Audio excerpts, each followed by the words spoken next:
South of Siena is often considered the most beautiful section of Tuscany. However, it is somehow missed by the main tourist trail and so remains a place to truly discover.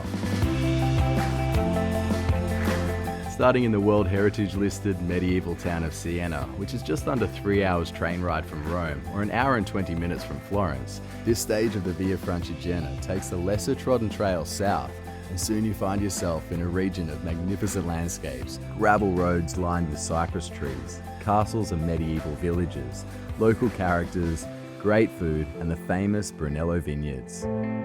Hiking the trail has been fantastic. It's been an interesting combination of hiking hills to the hill villages and then hiking through woods and farm fields. So it's been a great combination of hiking. It's the history. It's the castles on top of the mountaintops. This journey consists of 6 days moderate graded walking between 13 and 21 kilometers per day. Since I was traveling with UTracks, I had the freedom of a self-guided walk, meaning I could stop and explore along the way.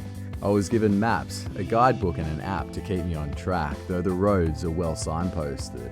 The trail is very well marked here in Italy. But if we were following the route book, then everything made sense, and step by step you could go tick, I've walked this, tick, I've done that, and it made the walking really easy. Yeah.